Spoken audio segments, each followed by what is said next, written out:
Bu Siti, Assalamualaikum warahmatullahi wabarakatuh. Waalaikumsalam warahmatullahi wabarakatuh. Bagaimana kabar Bu Siti? Alhamdulillah sehat.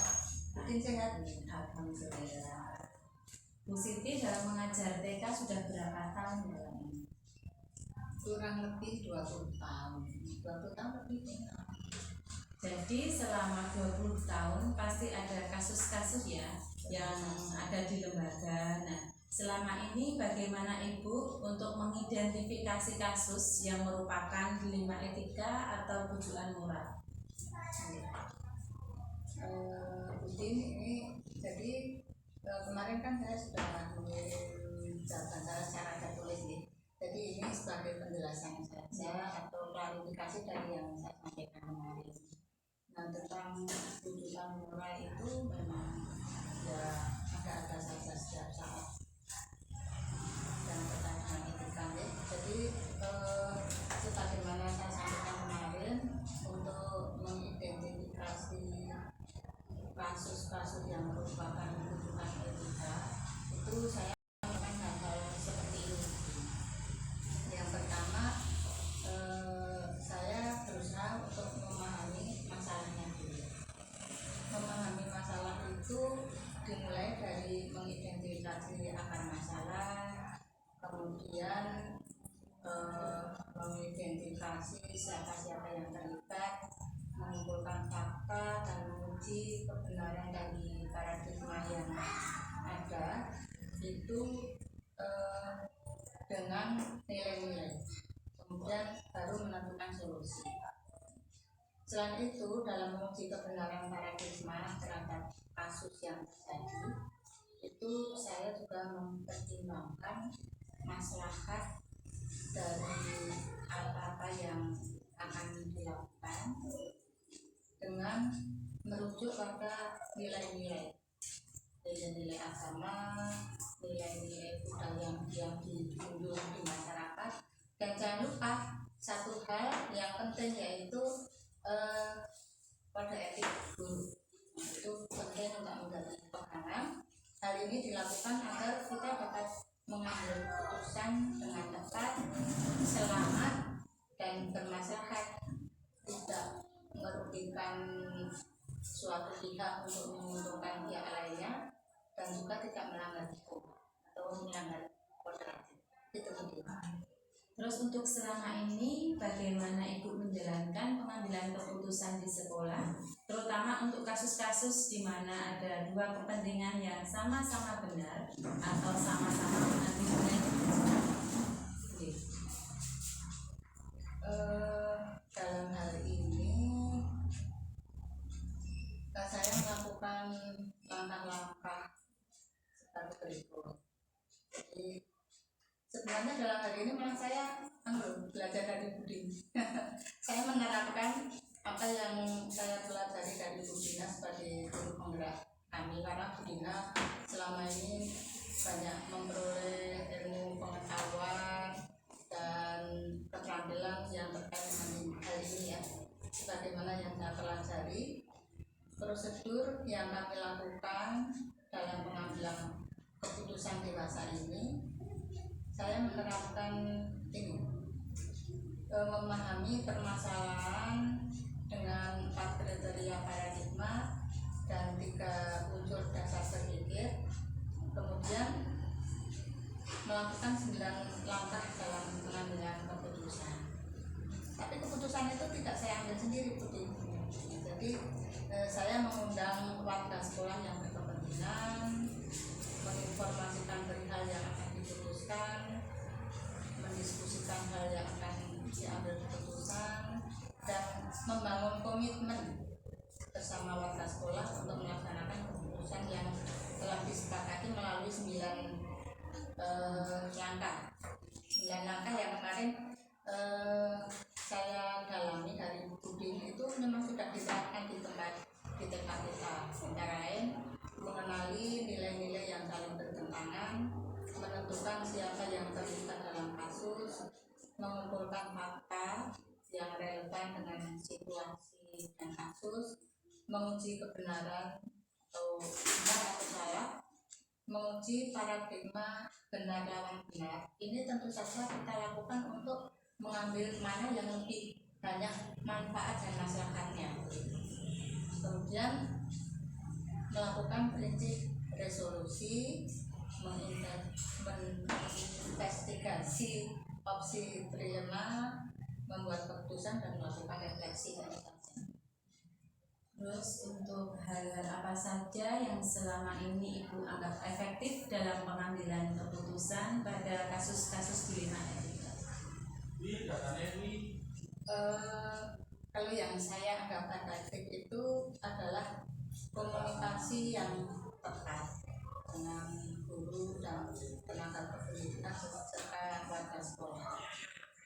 Melakukan komunikasi yang efektif dan komunikasi yang efektif dan berbudaya.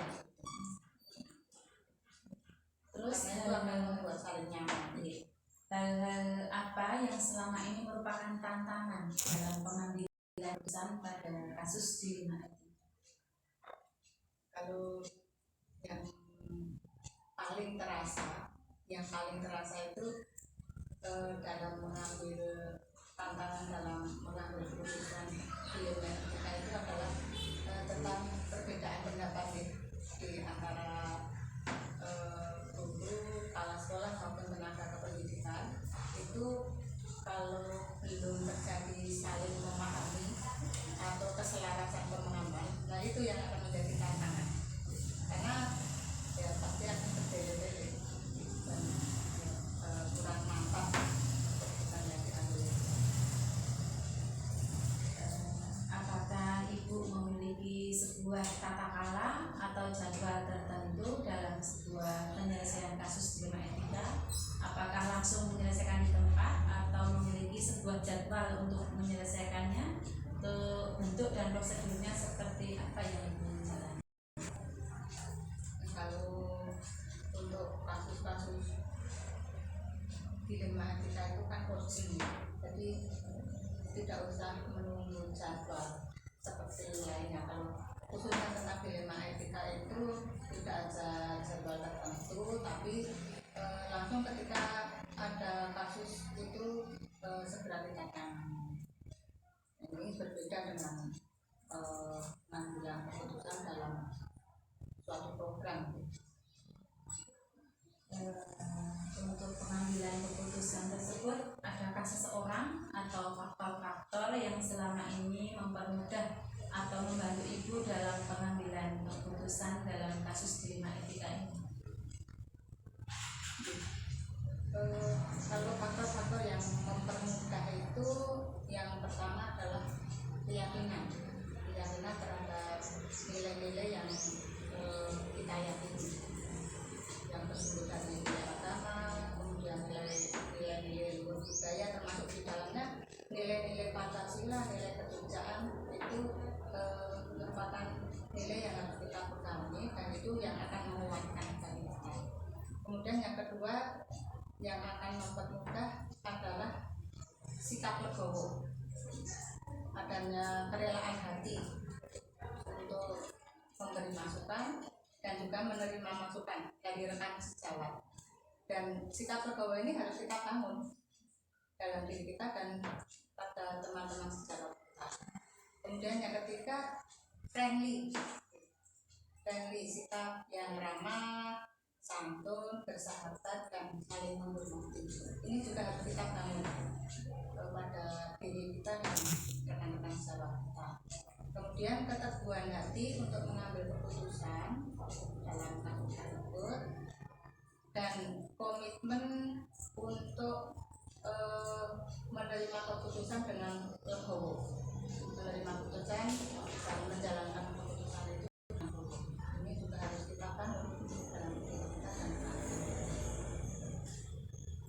dari semua yang telah Ibu sampaikan tadi, pembelajaran apa yang dapat Ibu petik dari pengalaman Ibu dalam mengambil keputusan dilema etika? ya. Pelajaran yang saya ambil dari pengalaman selama ini dalam menghadapi dilema etika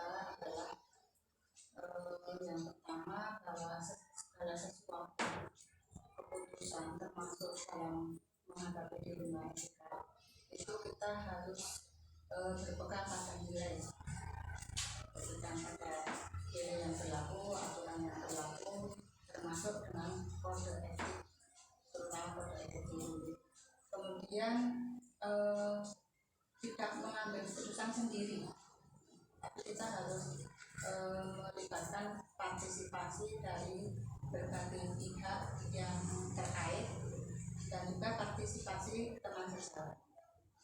Kemudian mempertimbangkan langkah-langkah pengambilan keputusan dengan berbagai pertimbangan seperti yang kita sebutkan di depan dengan 9 langkah seperti yang saya sebutkan di atas. Seperti itu kurang lebihnya. Jadi ketika kita menghadapi suatu kasus dilema etika, maka akan ada nilai-nilai kebajikan dasar yang bertentangan dengan cinta, kasih sayang, kebenaran, keadilan, kebebasan, persatuan, toleransi, dan tanggung jawab.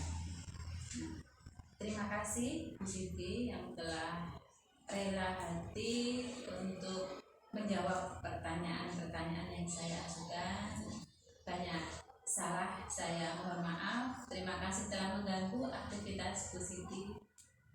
Sama Budin, sukses selalu. Terima kasih. Ya, Ya. Assalamualaikum warahmatullahi wabarakatuh. Waalaikumsalam warahmatullahi wabarakatuh.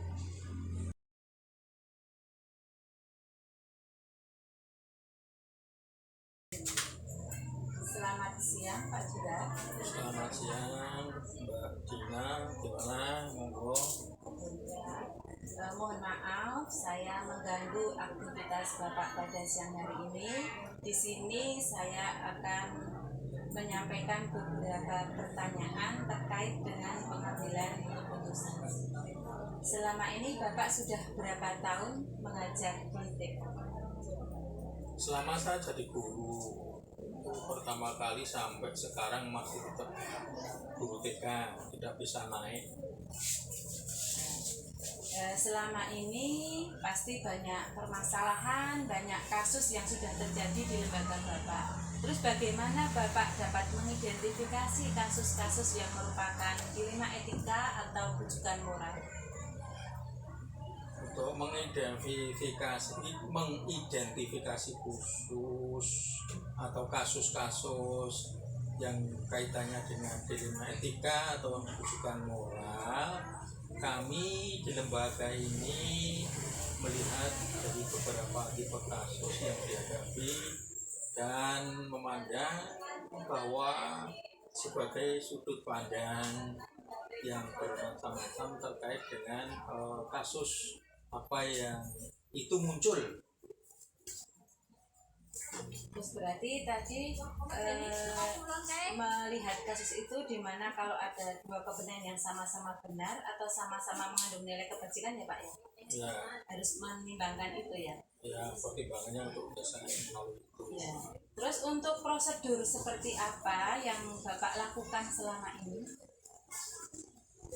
Prosedur yang kami lakukan adalah melalui kegiatan langkah-langkah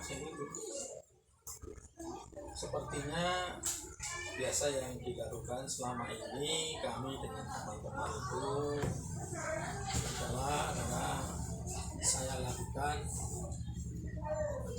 musyawarah dengan teman-teman atau guru atau tenaga kependidikan terkait dengan keterlibatan dalam suatu kasus. Kemudian kita kumpulkan fakta dan informasi dari beberapa rekan yang terkait dengan pengambilan keputusan tersebut, sehingga kami untuk memutuskan sesuatu itu menggunakan dasar-dasar atau fakta yang ada ataupun teori-teori yang ada.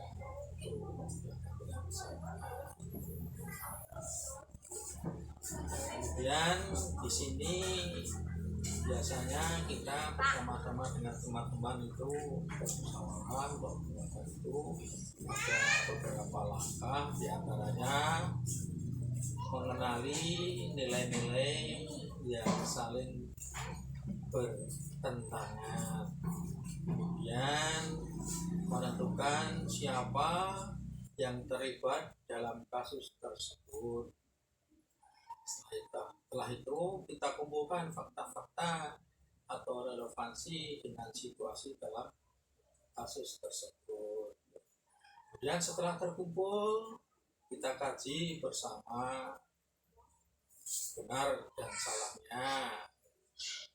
Dan dalam pengujian paradigma itu benar-benar benar melakukan prinsip resolusi, kemudian investigasi opsi dilema, dan membuat keputusan untuk menentukan benar dan salahnya itu, melihat kembali keputusan dan refleksi ini sudah benar sesuai dengan data atau fakta atau belum. Kalau memang sudah benar ya harus diakui, kalau itu memang benar belum benar ya kita harus merefleksi berulang lagi terkait kasus yang teralami tersebut.